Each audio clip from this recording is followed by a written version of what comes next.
So good evening, everybody. Welcome to City Lit's virtual reading with Jill Sherer Murray, author of Big Wild Love.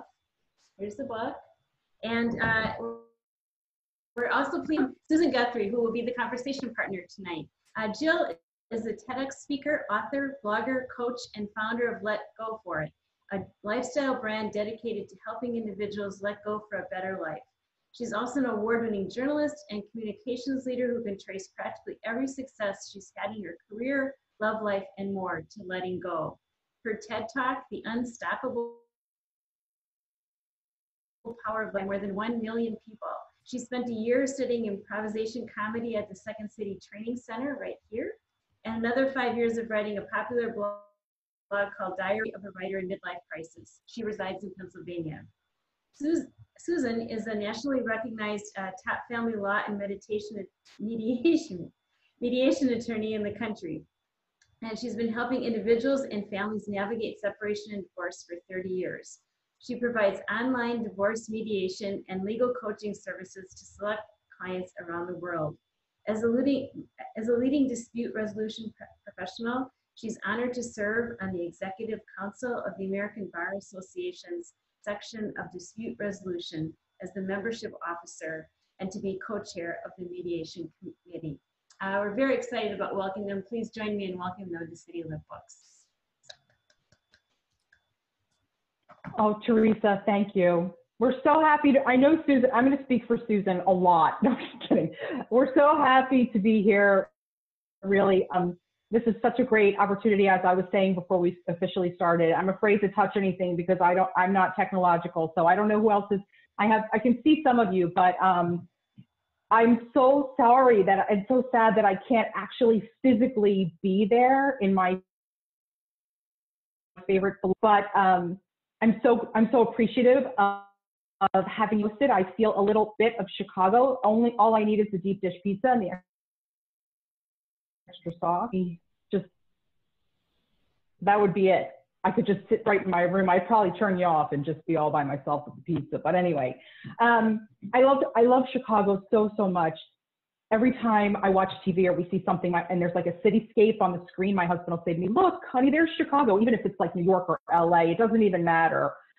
Usually I'm just like, I get giddy, even though I know it's not Chicago, but so many things wonderful happened to me there. You know, when I got to Chicago, I was 25. I had just come out of graduate school in Boston. I was just a young girl, clueless, excited.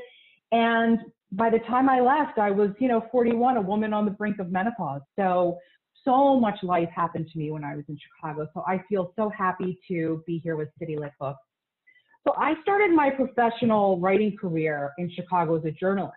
And for any of you who are from Chicago, the corner of Chicago and Michigan was my jam. Somehow, some way, I managed to find 5 jobs that were all in and around that corner.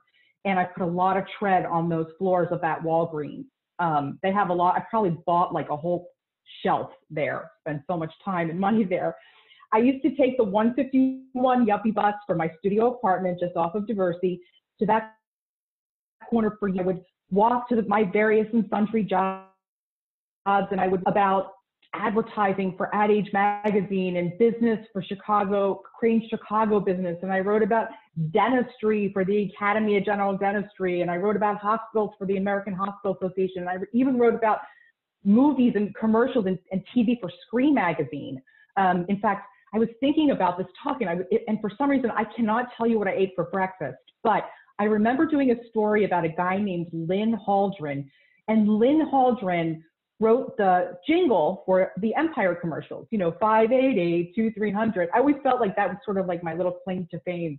Those memories are really sharp in my mind. So back then when I was, taking the bus and heading to that corner, I was pretty sure that I would spend the rest of my life writing stories about other people.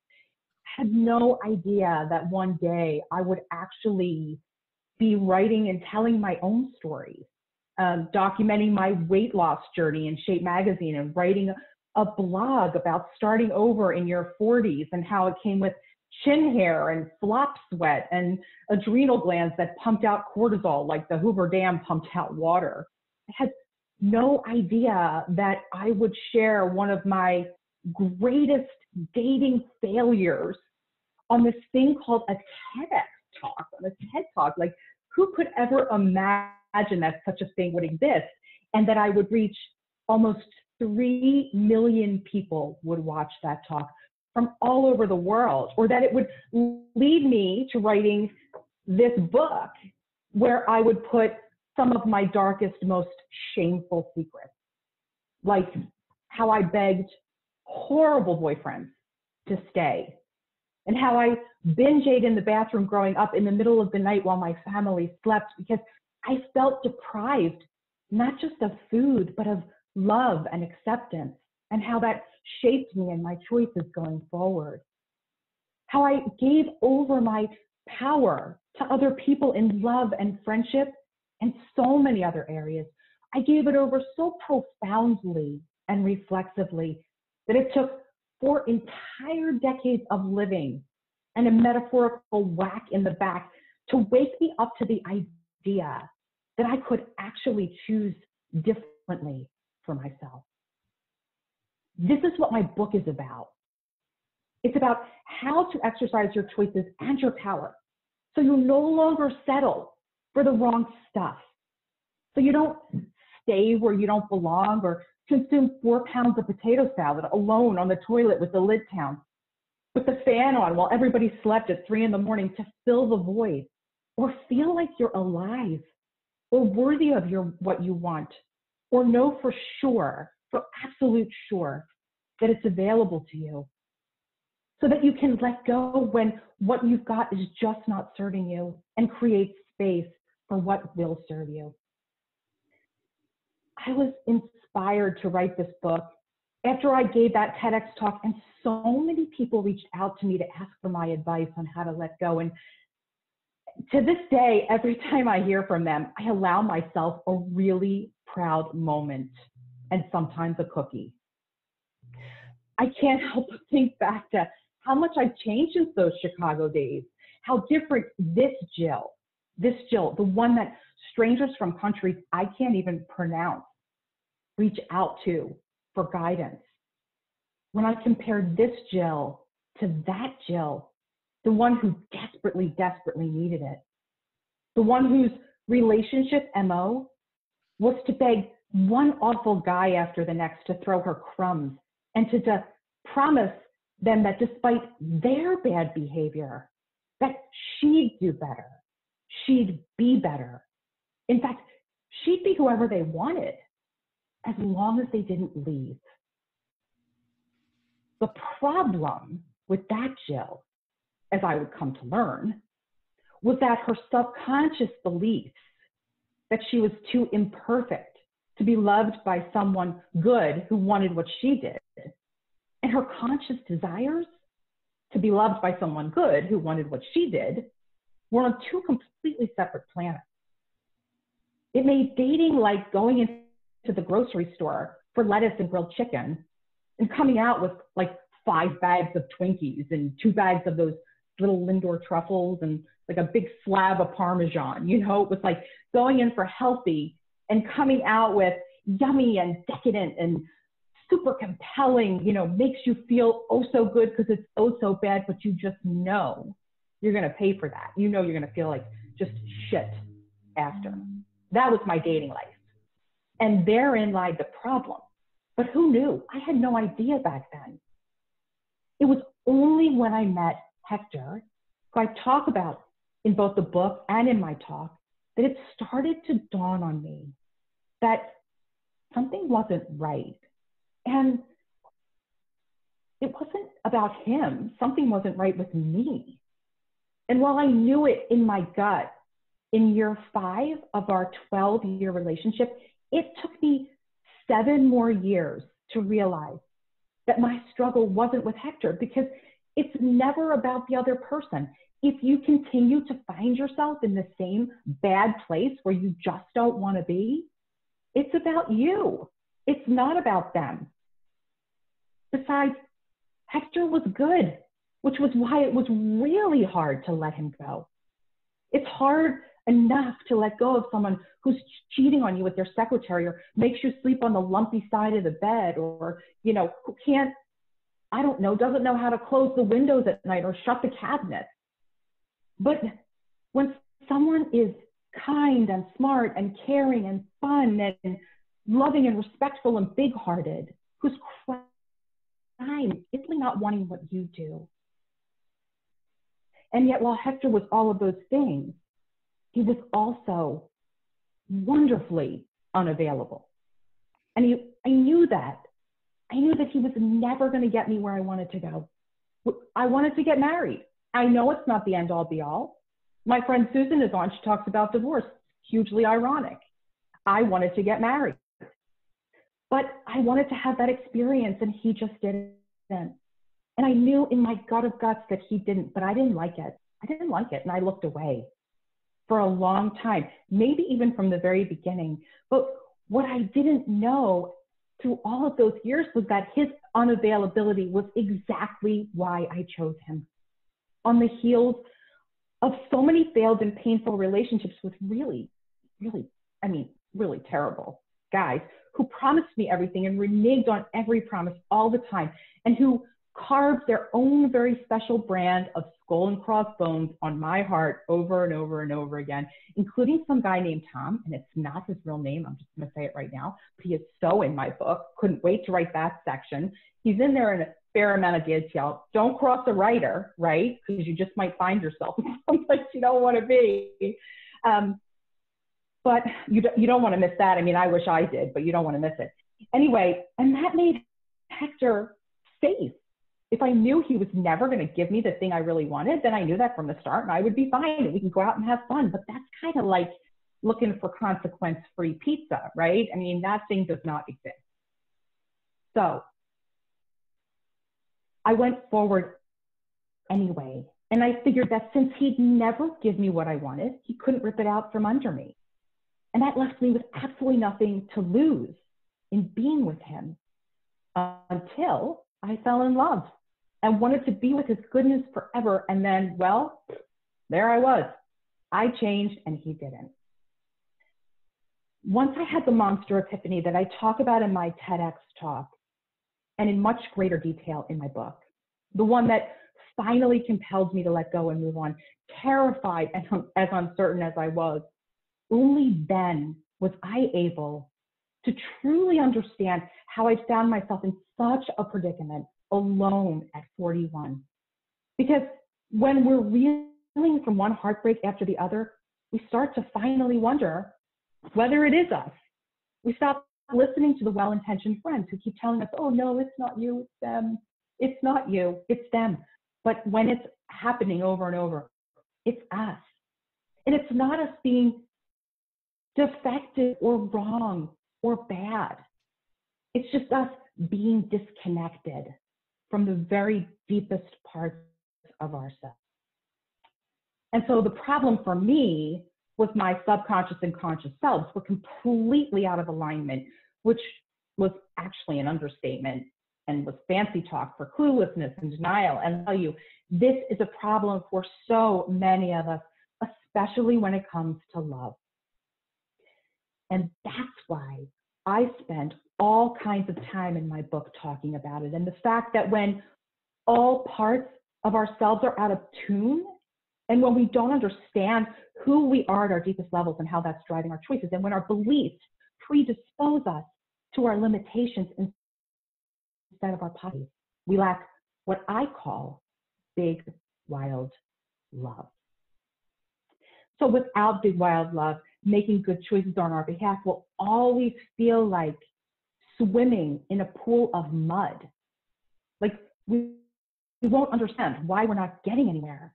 And we certainly won't be bold enough to take the risks that are inherent in letting go, or make the choice to do so no matter what's standing between us and what we want most in love or work or health or mindset or whatever, wherever it is that we're stuck. Depending on how we see and feel about the person that is reflected back to us when we look in the mirror, we'll either hamstring ourselves to the least we can get and feel lucky for having it, or we'll be courageous and confident enough to let go for our wildest dreams and take a chance on ourselves. And when it came to dating, I definitely hamstrung myself a lot because I was woefully low on big wild love. But fortunately for me, I figured it out. And then I started to briefly in my TEDx talk, because I am no wallflower if you have not figured that out just yet. And when the urge burns inside of me to speak and do something, I got to do it. And so somehow I found my way onto that stage and my way into those countries, and now sharing those 11-minute lessons on in Technicolor and this puppy in my book. And so in Big Wild Love, I talk about the exact step-by-step process I used to let go of love that just wasn't working to get from point A, which was always feeling victimized and alone. And even when I was in relationship, wondering why everybody else could find someone but me. You know, I remember my father calling me, his best friend had a daughter who was an agoraphobe, and that's terrible. And I don't need to say anything about agoraphobia, except he called me one night to tell me she'd gotten engaged. And I thought, wait a minute, is she marrying the mailman? I ate so much pie that night. I thought, why? This woman doesn't leave her house and she found a mate. What's wrong with me?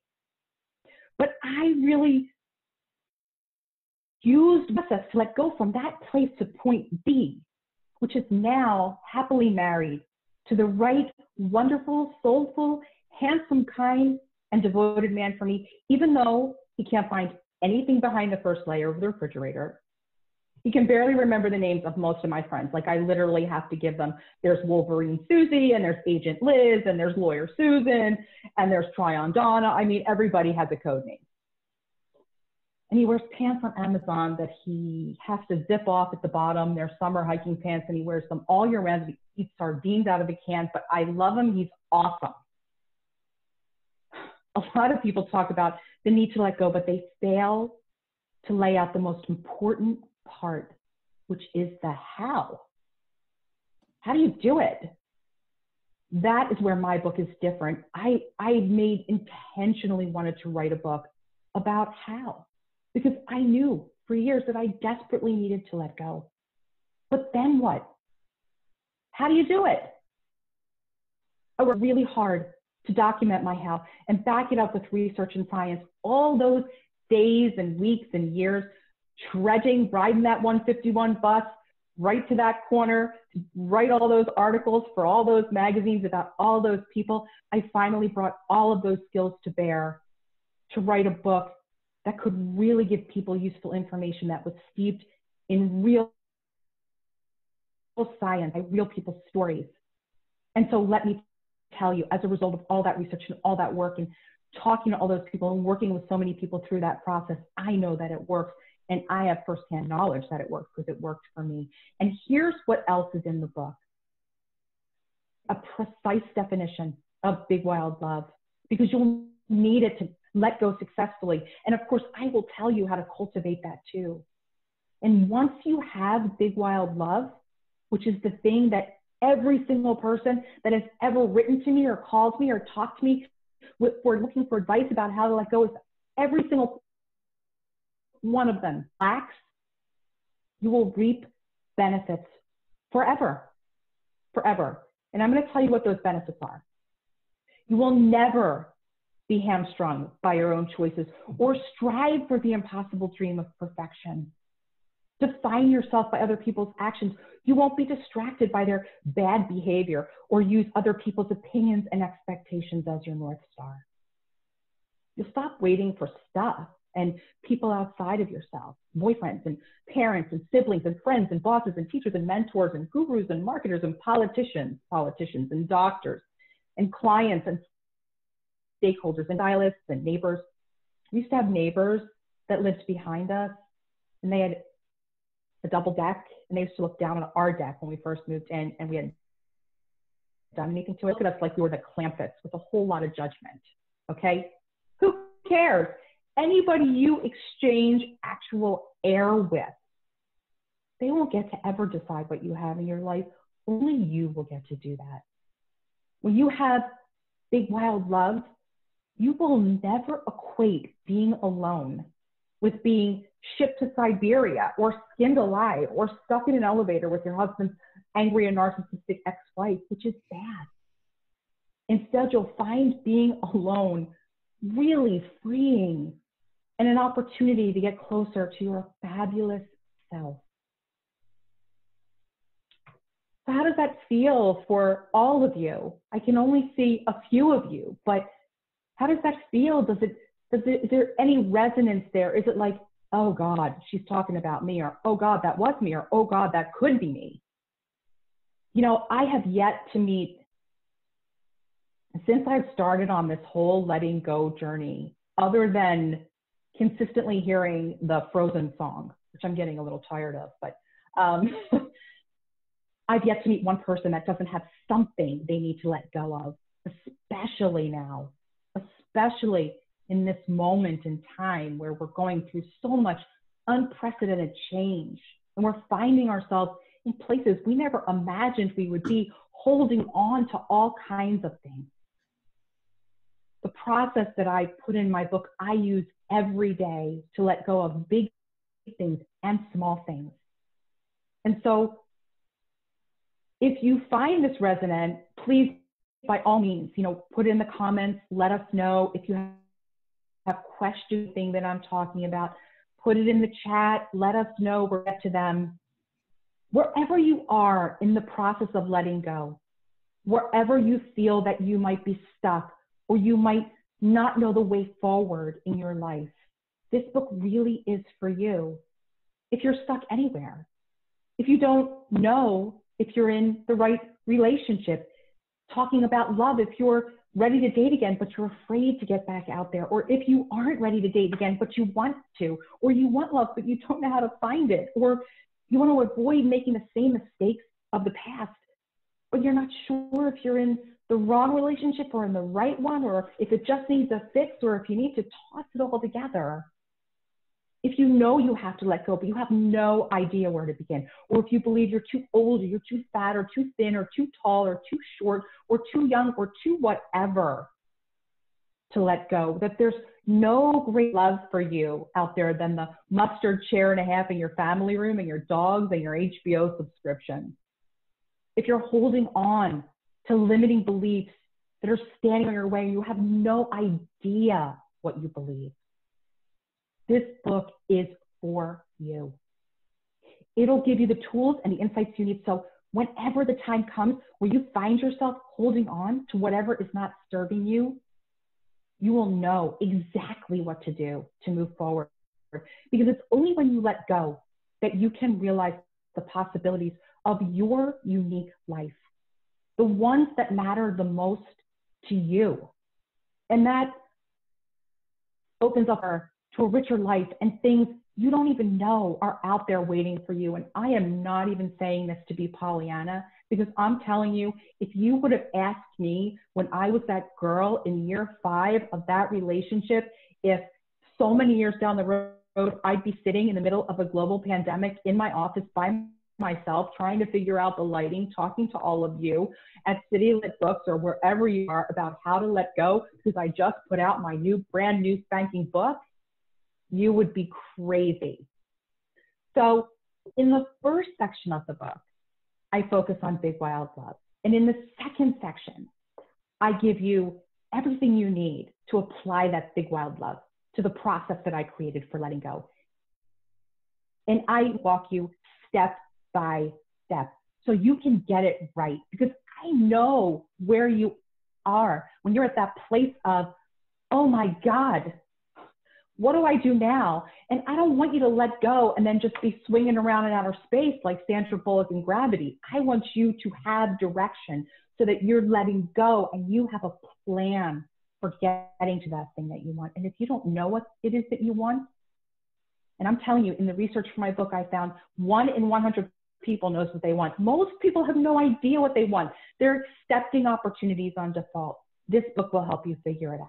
And so I'm going to read you a passage from the first step in my letting go journey is really, really what kicks it off. And it's all about epiphany. And I am obsessed with epiphany. And I will tell you that it's so interesting to write this chapter because there's really not that much research or work done around this kind of epiphany, which was an epiphany for me. I found a couple of studies and a wonderful book, the author of whom I made good friends with. And so anyway, it's one of my favorites. And so I'm going to read you a passage.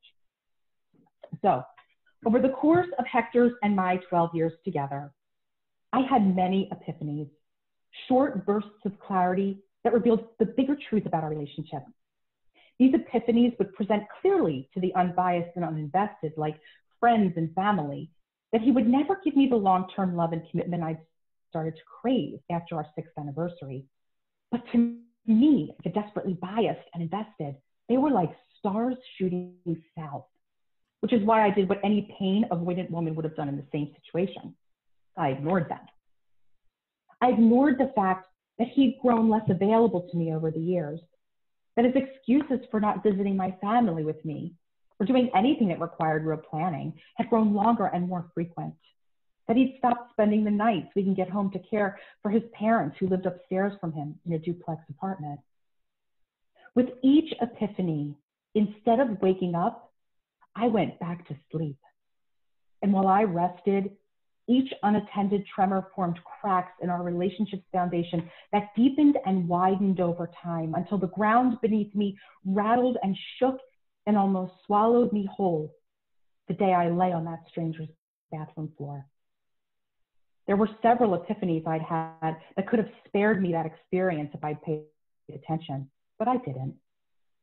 A therapist named Jody handed me one of these epiphanies, or rather, she clubbed me with it. In year 11, I somehow managed to convince Hector that after some unproductive discussions about where we were headed, we should see a counselor to talk about it.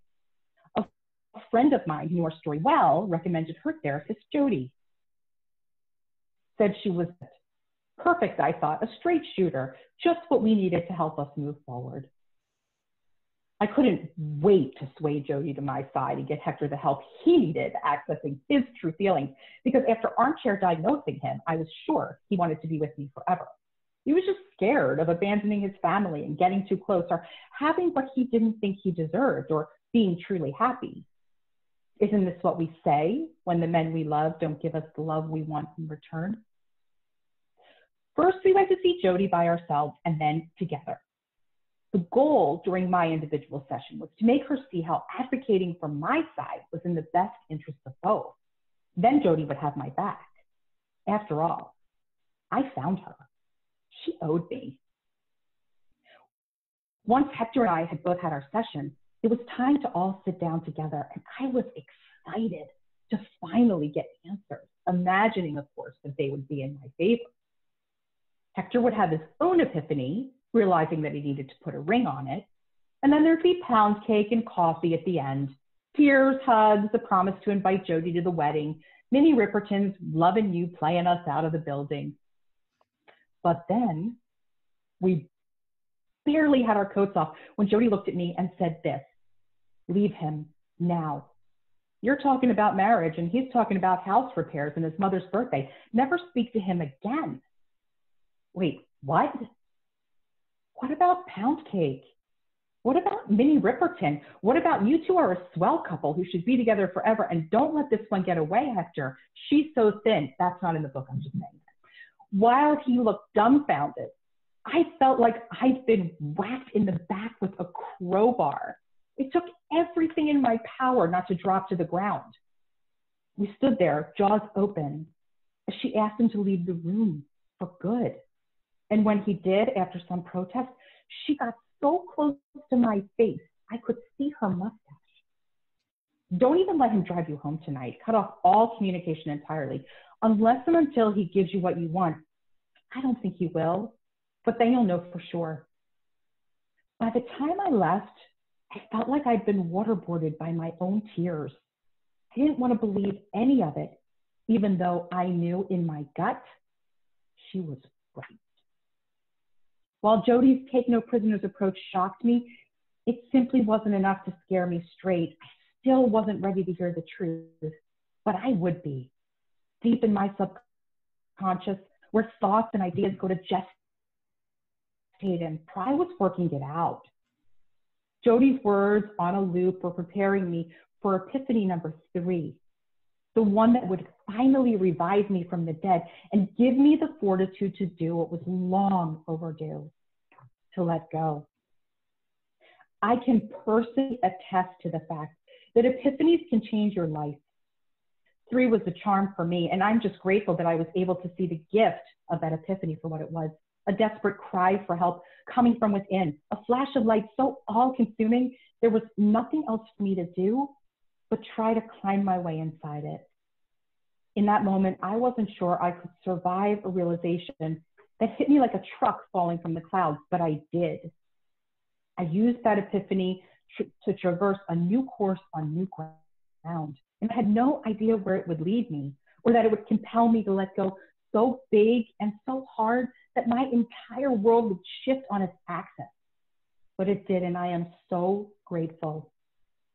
I now believe that it is the universe's divine wisdom to make what happens next after epiphany a mystery, because if we knew, it might make us even more gun shy. In hindsight, knowing how deeply and broadly my life would be upended might have been a deterrent to accepting that epiphany's message. But being on a need-to-know basis gave me what I needed to put one foot in front of the other. Instructions, permission to take one bite, one chunk, one baby step at a time. Let go of this man, it said. It's okay. You're okay. Start there. So that's it. Wow. Thank you, clappers. That's got to be one of my favorite So stories. Oh, yes. Now it's one of my favorite stories. Back then, I wasn't so thrilled about it, but yeah. There's nothing like a therapist that hits you between the eyes. Right, exactly. Boy, did she ever. That was something. Yeah. So that's the reading part. So I'm all yours, Susan. Yeah, well, and I'm excited to talk. I love talking about Jill's book, and I bet some of you are wondering what the heck is a divorce attorney doing here. Although I did see that 2 of you mentioned in the comments that you found yourself letting go after long term marriages, and that's actually how I came to find Jill. So, like so many people, I found Jill from her TED Talk. And I read her watched the TED Talk, and within the first couple of minutes, I was Googling her to find her online and sent her a quick email because I had a podcast. And as a divorce attorney, I have for 30 years been surrounded by people who are trapped in not being able to let go, whether it's letting go to make the decision to get the divorce, or whether it's letting go of the past and what isn't going to be the future anymore, whether it's just letting go of the situation of the change in their life and resisting that change. And so the minute I heard the TED Talk, I was like, I need this woman to come on my show so that she can talk to my listeners and help them. And to Jill's everlasting credit, I thought this, millions of listeners on TED Talk, I would never hear back from her on this email. Within 5 minutes, she emailed me back and came on my show, instant hit episode. And then, we met in person in Chicago. She came to Chicago, we met, and I made an instant lifelong friend. But then she sent me a advanced reader copy of the book. Now, up until this time, I just want to say, I really loved Jill's story. I loved her message for my listeners, for my clients, for the people that I dealt with. Then I read the book, and it became, for me, I have 2 copies now. They are always here in my office. They are underlined and highlighted. And for me, what happened is the book became the pathway to help me to let go. And one thing I want to point out, it's not just about letting go of a relationship or letting go of it's not just about marriage or love or that type of thing. This is about, as Jill said a minute ago, you will use letting go every day of your life. There are so many things that hold us back. And this is the pathway to moving through that. So Jill, first, let me say thank you for sharing your stories in your beautiful way. You laugh through this book, just like you laughed when Jill read it to you. But the truth in it and the ability to connect, that story you tell about the therapist, it reminds me of going to therapy with my ex-husband. And she said something to him, and he looked at her and said, "What are you talking about me for? We're here so you can fix her." And that wasn't my epiphany either. I still stayed married to him for another year or two. So, oh, that's great. Yeah, that's great. But it kicks off the journey. It kicks off the road. I mean, that's the thing. It's not like you have the epiphany and the next morning you wake up and say, "See you later, we're all done here." I mean, letting go can sometimes, if you're letting go of, like, if I'm walking and I'm spinning on someone else's, something they're doing to me, I can say, "No, wait, stop, refocus, get in your process." And in that moment, I can let it go. But those big things, you want, the point of epiphany is you're looking for that moment. That moment kicks it off. Depending on what you're letting go of, it could take years, but you're in the process. It's something that you're aiming for, and the way to work through it from epiphany. But that people overlook. That's why it's like, I loved the whole idea of epiphany, because we so discount those. How many times before you got to that therapist's office did you have an epiphany that you needed to either go to a therapist's office or be done with it? But I say we sleepwalk our way through them because we don't like them. We just don't like them. I had an epiphany for years about my job that I let go of last year, that I was, becoming where I had once been a round peg in the round hole of the job as the years went on. And I changed and the job didn't. I was no longer the round peg in a round hole. Now I was like, I was a diamond in a round hole. So, and the epiphany was like, God, this hurtful. And one day you just get like, nope, this isn't right anymore. So how do I move forward? So I love that story, Susan. I didn't know that. You never told me that story. But anyway, go ahead. Well, and it just matches up so well with this story.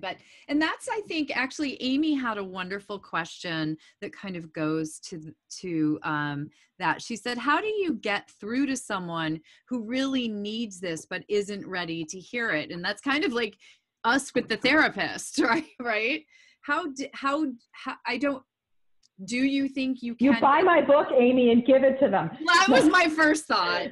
Definitely. No, if you just find this laying around the house. Right. I mean, I think that is, people have asked me that question, and it is really hard because, hi, Amy. I can see that it's Amy I know Amy from high school. Oh my God, that's so wonderful. Amy, it's such a good question because, people have to come to things, especially these kinds of things. Like, you couldn't have told me when I was in my relationship, you should leave, because I wouldn't have left. I would have done is I would have just not spoken to that person because I wasn't ready. So I would have avoided that person out of shame that I was doing something that they might not have liked, or they thought I was weak for staying, or they thought I was making a bad choice. And so it's really hard when you can see so clearly that someone needs to let go and they just won't. And I've seen that, and there are some people who won't. They just won't. And then there are those people who arrive at that place that I talked about in my book and my talk, where they can't unsee the epiphany anymore. They can't unsee the truth of where they're at. And so I think in that moment, you can say to them, how can I help you? How can I be there for you? How can I support you in letting go and moving on in a judgment-free way, I would be happy to share, you know, my thoughts around the things that I needed to let go, or a friend of mine, you know, she has a talk and she has a book that might be helpful for you, or you might just enjoy it and get a few nuggets out of it. I think it's approaching those people in a way that doesn't drive them to a place of feeling shameful for staying. And I think that really doesn't have anything to do with us. It's where they already are. They're already doing it to themselves. And so it's, how do we not call them out around that? How do we say, you know, have you thought about maybe this? Or I just read this great book or saw this great movie. And whether it's my book or somebody else's book, or, you know, you know that I love you. You know that we all have so many choices in life. This is the talk track that went through my head as I developed my own big wild love. As I went through that journey, I had to get to that place of believing that I was beautiful and I deserved the things that I wanted and that they were available to me. And then I would have taken anybody's advice, because I knew, yeah, this is it. I'm going to go for it. But before then, I was in such a spiral of disconnection and shame for staying, and watching everybody else have all these things, and I would convince people when they would say, do you think you'll ever get married? I don't want that. Of course I wanted that. Do you think you'll ever live? I don't care. I like my independence. But that was such bullshit. I didn't. But I was so ashamed for myself. I was so angry and defeated for myself that it was something, so I couldn't have heard it. I couldn't have heard it. And so when I opened myself up to the fact that letting go of this person would be the end of my life, that I could start to see a glimmer of light coming through the door, then I was like, okay. But all the people in my life who wanted to tell me anything, I didn't want to hear it. So I was polite, and I would say thank you, and I would just avoid them. And so that's, you know, it's hard. It's really hard.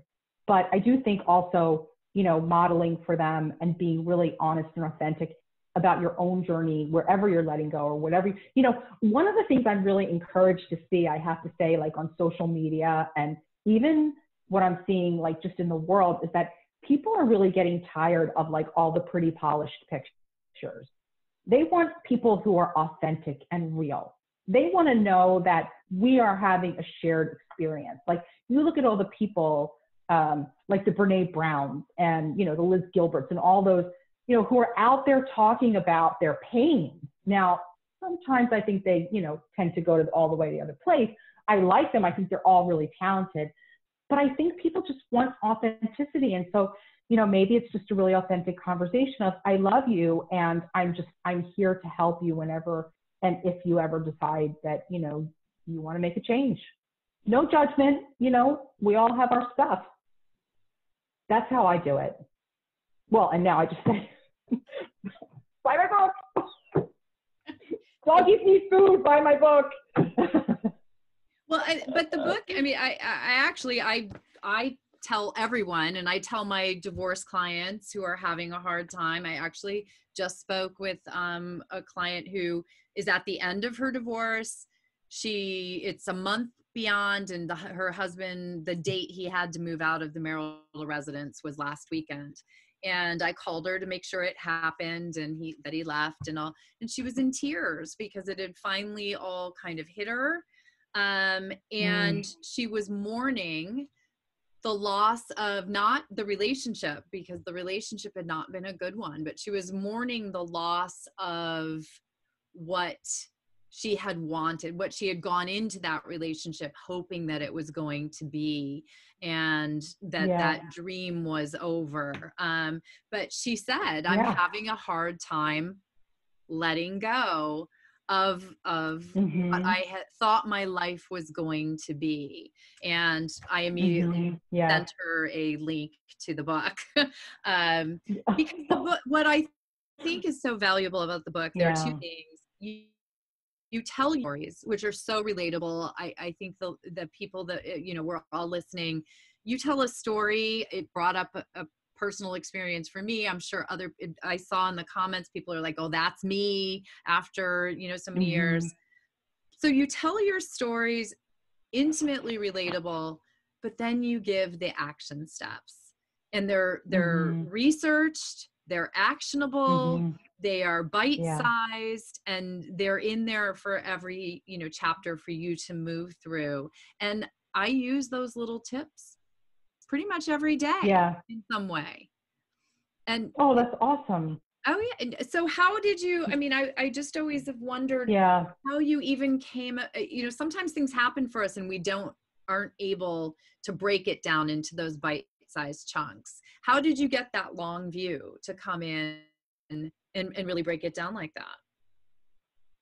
Yeah, I mean, I think I just was able to track back. I was able to track back to to my own dark moments. And when you're in them, you can't see the way out. But in looking back at them with the intention of, you know, what is the process, like completely objectively, because there were no more feelings of heartbreak, or, I mean, really, so much of the letting go is, yes, about the person, but I think it's more commonly bigger than that. It is the expectation. It is the dream. It is the idea of convention and what other people think we should have, or what we see other people have. And we ask ourselves, why don't I have that? Even though maybe we don't really want that, but we feel like because everybody else has it, or it's convention, or it's what is expected of us, it's something that's worthwhile, that we should want and we should value. And I think a lot of times, if we don't have big wild love, our instinct is to say there's something wrong with me, instead of saying, no, I am my own unique butterfly.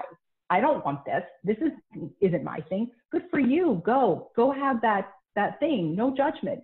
But I want this, you know? And I think that's really a really hard choice until you have an epiphany that tells you it's your only choice. Story about my grandmother. Now, my grandmother was a lounge act. She was a piano player, and she played with an all-female band in like bars. And I mean, you're talking about, you know, I'm old. Like my grandmother, you know, was in like the 1930s. She had like 15 sisters, and you know, back then, I have all of her old articles with notes from editors saying, oh, Sylvia, if only all you needed was sex to sell, you know. And she had my father, and her husband, my dad, and, you know, she would go at night, and she would go play in a lounge, because that's what she did. And one day she said to him, you know what, Owen, that's my dad's name, Owen, I'm going to get a real job. I'm going to work a 9-to-5 job, because I know it's hard on you. She couldn't do it. She couldn't do it because it wasn't who she was. We ignore these instincts for so long. And I think part of the reason that we begin to open ourselves up to them is because I think it's just part of the natural process of aging, is that we get older and we get wiser and we get freer. But I think it's also that we struggle to let go of all of these expectations of other people and what we see now on social media, that we should want that too. And I know, you know, for women, especially in their 30s, as I talk to them, they're with men, but they're like, but I want kids, so I'm just going to stay, even though my life is awful. It's awful, but I want this. I can't let it go. They don't feel or see or believe that it's okay if they let it go. It doesn't mean they're letting go of every single thing they want, you know, but they're opening themselves up to the opportunities and the possibilities and the idea that there are many, many ways to have a happy life. And I think that we get real lost in those expectations or in those pretty pictures, or what we're told from a very young age that we should want and be. And that's a struggle. And that's really what's hard to let go, because obviously people who are divorced for a long time, their letting go is complicated because they're holding on to hard emotions, or they're holding on to dreams and expectations that are unfulfilled. I know Tom, that I talk about in my book. I mean, he was terrible, and he promised the world. And he was so terrible, but I was willing to stay because that was a world I thought I should want. And so to let go of it really is about who you see in the mirror and how you relate to that person and how you engage with that person and how you fill that person with courage and confidence and self-love and understanding and the desire to always understand what we believe is possible for ourselves. Because I've seen it in my own life. When I left Chicago, an entire life, I made peace with the idea, more than peace, that there are a lot of ways to have a healthy life. And, barring the limitations of space, time, and biology, all things were possible to me, right? But as we get older, we have to struggle with the idea that maybe not all things are possible. Like slowly over time, some of our choices go away, but that's okay. We let them go and we welcome in new choices. So, so that was a long diatribe that I just went on, but that's the point. It's important because I'm starting to talk to a lot of younger women and they are all really struggling here. And I see so much of myself in them. And, I think a lot of my friends and people I know, we so many of us, more of us than not, started there in that place of insecurity and doubt. And, oh my God, am I going to get married? Am I going to find a person? Am I going to find a person? Am I going to find a person? And I'm like, find your person, find you, go in the mirror. That's the person you want to find her first. Well, wait a minute. Yeah. So that's actually the key to everything right there. And you and I have talked about this because I think everyone thinks big wild love is the end game. It's that relationship. You talk about your wonderful husband. Like that's the big wild love. And the big epiphany for the book is that's not at all what big wild love is. Big wild love is the love for the person in the mirror. Right. And that's where, when you talk about the unstoppable power of letting go, that's where the power is. That is, and from there, that's where I've been able to let go of so many things as I said, in daily life, because it comes from this love that you talk about. Yeah, it's a kind of self-love with intention. So it's not like, love yourself, go get a massage, go get your hair done. Not that I don't love those things. Go spend time with your friends. I did all of those things, but none of them will have you make the connection here that you need to make in looking in the mirror. So it's really self-love with intention to give yourself courage and confidence and the ground under your feet. So when it's time to let go and that risk, let go and be alone forever, or do I let go and not have that baby because I'm giving that up? Or there's always risk involved with whatever you're letting go of. Do I love? And then, I'm in my 50s. Am I ever going to get another job? I know I'm smart. Is anyone going to hire me? Is anyone going to pay me? Am I going to get age bias? What happens if I let go of my job? Am I going to live on Skid Row? I better stay in this job I hate. That's not right for me anymore. That's the perfect job for someone else. So all the risk that is associated with letting go of whatever it is, even letting go of, if you're spinning on someone else's bad behavior, you're doing that because it's distracting you. If you're spinning on someone else's life, if you are still thinking about your ex after 10 years and all that person did to you, it's because you don't want to look at your own life. That is a really productive distraction. And when you let go of it, then what?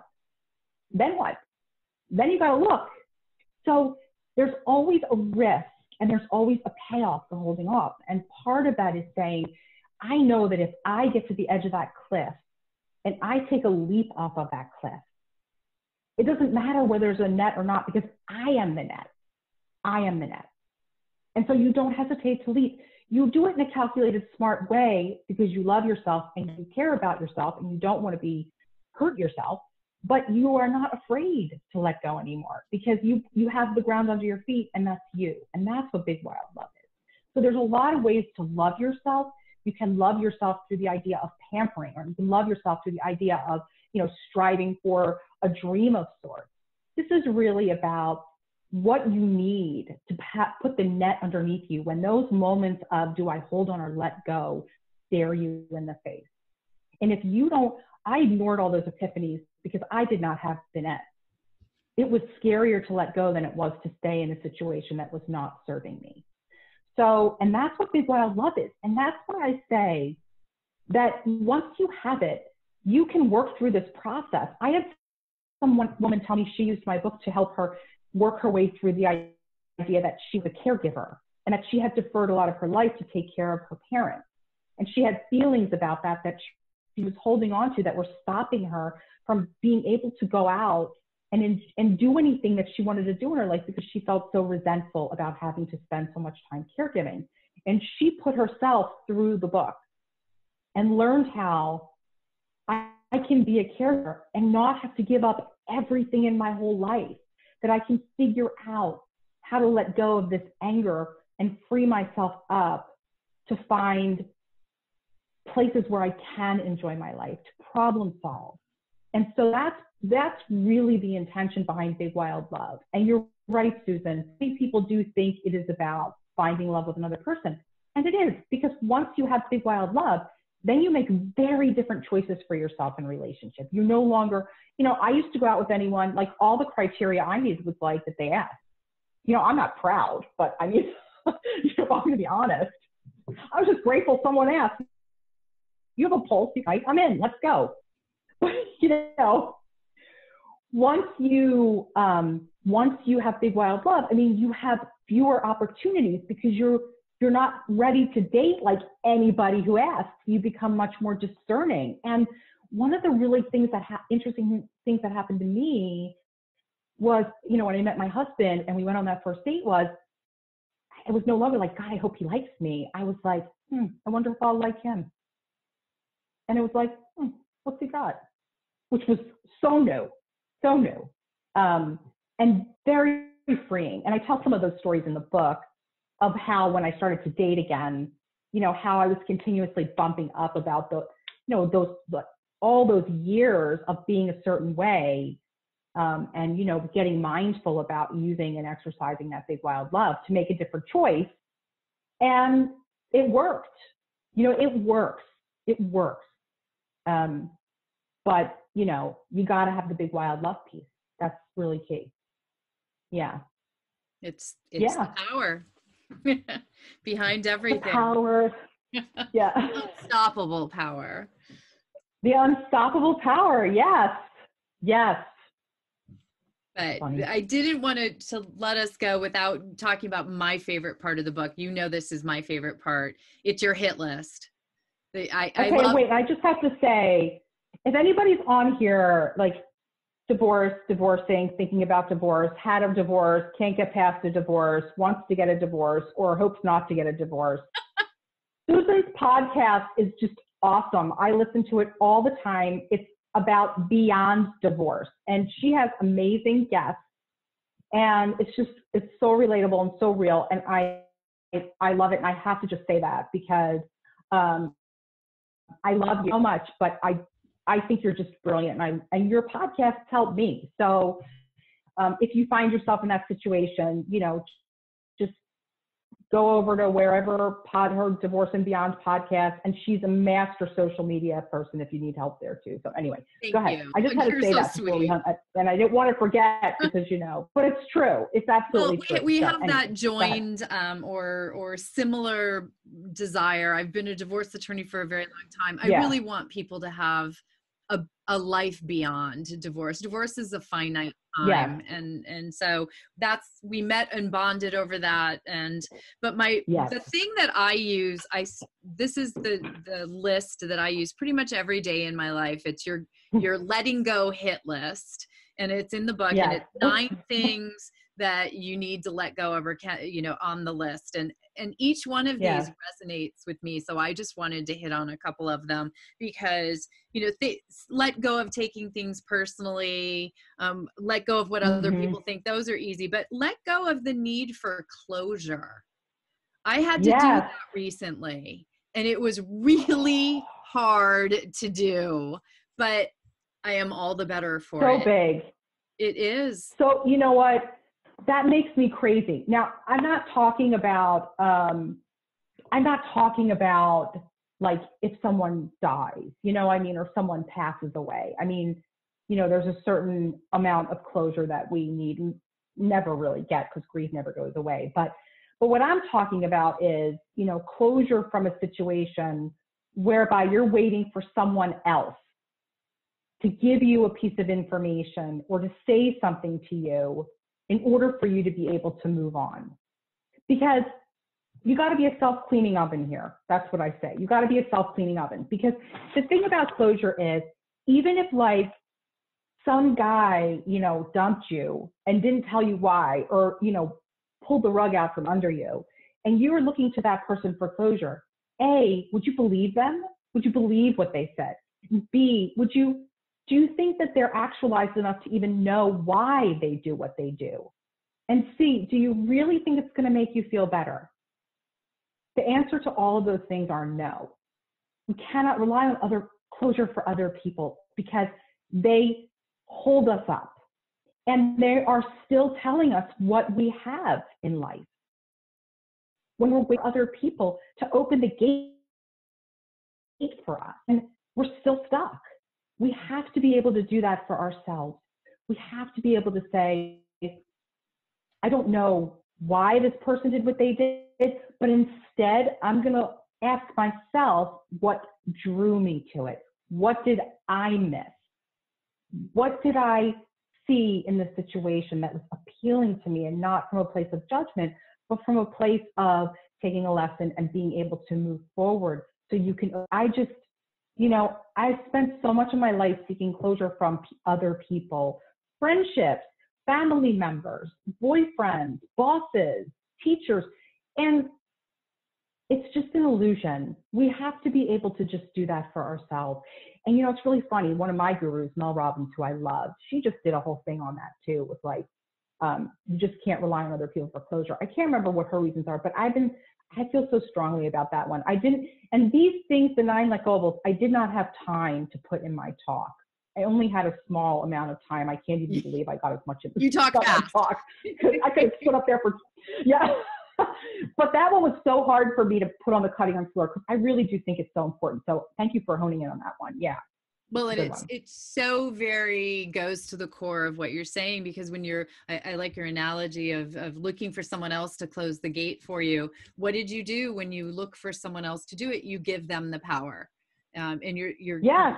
ceding your own control over your destiny. So that one for me, as I said, I just had to do it in a very difficult situation, and I could hear your voice in my ear, and I do that one a lot. And let go of regret. That was another one that so unproductive, so unhelpful.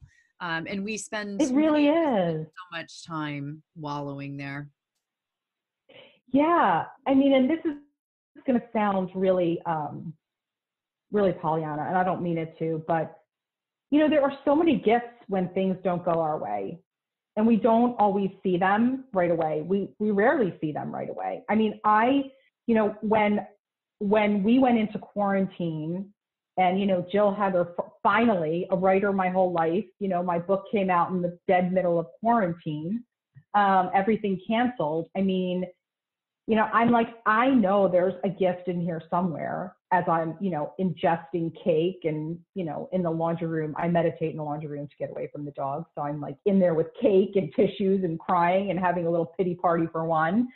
But, you know, there have really been so many gifts in this moment. And, you know, even when I think about, you know, my relationship, my long-term relationship, and, you know, didn't know at that time how that would turn out. And that would have been hard, you know, had I stayed. So we have to find the gifts we can't regret, because there's nothing we can do about it. Nothing. I can't do anything about the fact that the last 2 weeks I have eaten more Starbucks double bacon cheese sandwiches. There's a do about that. It's over. It's done. It was great. And now I'm back to diet pudding. Like, there's nothing I can do about it. And I can't regret it. It was big fun. And now we're moving on. So yeah, regret is when I feel regret, I try to, again, not in a Pollyanna way, but I try to look back and find the reason why I needed to have that experience. And I've had people say to me, you gave him the best years of your life. You wasted 12 years. I've had people say all kinds of things to me about that relationship. And I thought, God, those 12 years just gave me so much. So no. Maybe if it was your life, that would have been wrong for you, but all just doing the best we can. Every minute, we're all just doing the best we can. That's it. And when you have big, wild love, you know how to give yourself the benefit of the doubt. So there you go. That's my regret. Well, and maybe that's another thing to let go of, is being hard on yourself and being judgmental of your own choices. We are just doing the best that we can. And, absolutely. So many conversations with people lately, especially under the circumstances that we're all living in these days, where, we're being faced with challenges every day and being faced with change. And as human beings, we are generally not fond, especially when it's forced on us, as it is happening now. But whether we choose it or it's forced on us, that big, wild love mechanism as well for getting through pretty much any difficult time. Right. I have found, embracing those principles. So, moving away from a love relationship, you being Jill, of course she went big, and she didn't just end the relationship, but she, gave up her home, up her city, gave up her job, moved, changed. I mean, completely. My people. I know some of my people are on here too. Ellen, I see you. Yes. Well, and because I also knew, and again, I do think this is all part of the big wild love. I also knew that if I stayed, it would have been too hard not to go back. I knew that if I had stayed, that he had defined so much of my life in Chicago, that I needed to do a holistic change. And it was really the right thing to do. But there's a spectrum of letting go. There's a lot of ways to let go. Not many people, get on a TED stage and talk about their biggest dating failure in front of their mother, who's in the audience, judging me, one eyebrow up the whole time. I could see it. I could see the print here, but I could see her eyebrow going up in the middle of like 400 people in an audience. But I was like, whatever, no worries. So, and you knocked it out of the park with that TED Talk, but it's just gone from there. Yeah, that was so fun. It's just gone up from there. Yeah. So yeah. I don't know if anyone else has any questions. I know we're running up against the end of the time that we have with you all, but I want to make sure I love my friend Joan, my dear friend Joan. I love her so much. Joan, who's on right now, I have to say, this is a great letting go technique. I'm going to tell all of you what it is. If you ever find yourself in a really charged moment and you feel like enraged and you're just going to scream, you find a quiet place, you pick one friend in your universe. Mine is Joan. And you then text that person. You say, don't write back to me. Don't answer. Don't fix. I just need to get this out of my body in the worst way. And then usually I get back and I love you, or a laugh, or you're good, or you're fine, or just nothing, a heart, and that's it. Everybody needs a vent text buddy. It's a great thing to do. I'm telling you. Okay, carry on. Bye, Joan. I love you. It is great. It's funny. I just interviewed a therapist, and she talks something similar about just sit down, write it out, let it out. It's even better to send it to someone who can Oh, take. yeah, send it to someone. Yep, for sure. Yeah. Hit just send, not that person. Yeah, exactly. Hit send, but not to that person. Right. We'll come back to you. For sure. Yeah, okay, good. Well, and I know right. Study Lit has put the link to the book in the chat for anyone who would like to get the book. As I said, I have my 2 copies. But I highly recommend personally So getting a copy and the TED Talk. And hey, listen to, she was just on the podcast a couple of weeks ago and she shot up to the top of my top 10 chart. So as always, here it is again. Yeah. I see And Cindy, if you come here and do this. Cindy, one of my sister authors, is on today, and she's a beautiful book too. So, making connections. Yeah. We'll all come listen. Yes, for sure. Okay. Thank you, Susan. I love you. Thank you. Thank you, honey. Thanks, everyone. Get the book at cityliftbooks.com. Thanks, you guys. It was a wonderful conversation. Thank you so much. Really appreciate it. Thank you, everyone. Thank you, Teresa. Everybody stay well, healthy, safe. Bye.